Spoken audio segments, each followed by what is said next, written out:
దేవుని బిడ్డలారా, ఇవి క్రొత్త నిబంధనలో దేవుడు క్రొత్తగా ఇచ్చినటువంటి ఆజ్ఞలైతే కావు.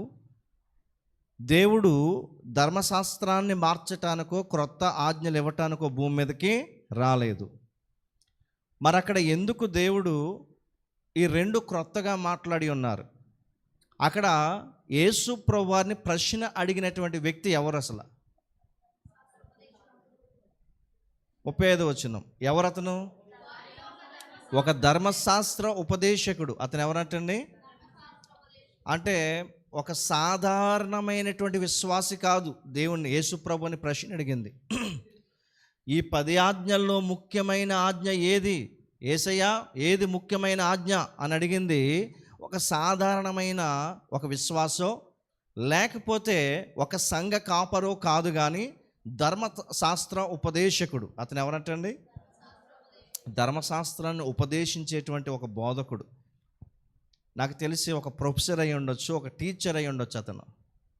ఆయన యేసు ప్రభువారిని ఇరకాటంలో పెట్టడానికి ఒక ప్రశ్న అడిగాడు. మనం కొత్త నిబంధనలు చాలాసార్లు చూస్తున్నప్పుడు యేసు ప్రభువారి ప్రశ్నకి వెంటనే సమాధానం చెప్పలా. ఏ ప్రశ్నకి ఎలా సమాధానం చెప్పాలో అలా సమాధానం చెప్పాడు ఆయన.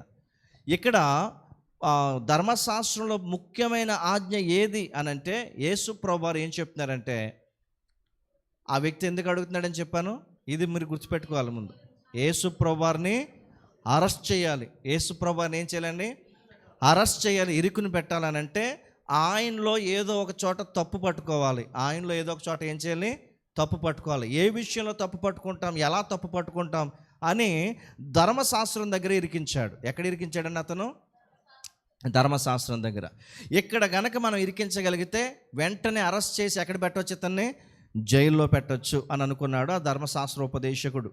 అయితే యేసు ప్రభువారు అతనికి సమాధానం ఇస్తున్నారు. ఏమని? ధర్మశాస్త్రంలో 2 ప్రాముఖ్యమైన ఆజ్ఞలు. మొదటిది ఏంటి? నీ పూర్ణ హృదయంతో దేవుణ్ణి ప్రేమించాలి. రెండవది నిన్ను వలె నీ పొరుగు వారిని ప్రేమించాలి.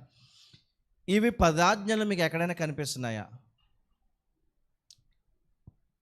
నేను మళ్ళీ రిపీట్ చేస్తున్నాను. 10 ఆజ్ఞల్లో నీ పూర్ణ హృదయంతో దేవుణ్ణి ప్రేమించమని ఆజ్ఞ ఎక్కడైనా ఉందా? లేదు. నిన్ను వలె నీ పొరుగు వారిని ప్రేమించని ఆజ్ఞ ఎక్కడైనా ఉందా? లేదు. లేనప్పుడు ఆ ధర్మశాస్త్ర ఉపదేశకుడు నెక్స్ట్ ఇంకొక ప్రశ్న వేస్తాడు. ఏమని? ధర్మశాస్త్రంలో లేనిది చెప్తున్నావు కదా, యు ఆర్ అండర్ అరెస్ట్. నీవు ఏం చేయబడతావు? అప్పుడు అరెస్ట్ చేయబడతావు. ఆ ధర్మశాస్త్రోపదేశకుడికి యేసు ప్రభువారు ఏం చెప్పారో తెలుసు కాబట్టి నోరు మూసుకుని అక్కడి నుంచి వెళ్ళిపోయాడు. ఒకసారి దాని కంక్లూజన్ చదువుతారా? 40వ వచనం. ఈ 2 ఆజ్ఞలు ధర్మశాస్త్రం అంతటికి ప్రవక్తలకును ఆధారమై ఉన్నవని దేవునికి స్తోత్రం. ఈ 2 ఆజ్ఞలు ధర్మశాస్త్రం అంతటికి ఏమై ఉన్నాయంటండి? ఆధారం, ఫౌండేషన్, పునాది ఈ 2 ఆజ్ఞలు. అయితే ఆ 2 క్రొత్త ఆజ్ఞల పాత నిబంధనలో దేవుడు చెప్పినవేనా, ఈ 10 ఆజ్ఞల్లో నుంచే ఇచ్చాడా అనేది ప్రశ్న.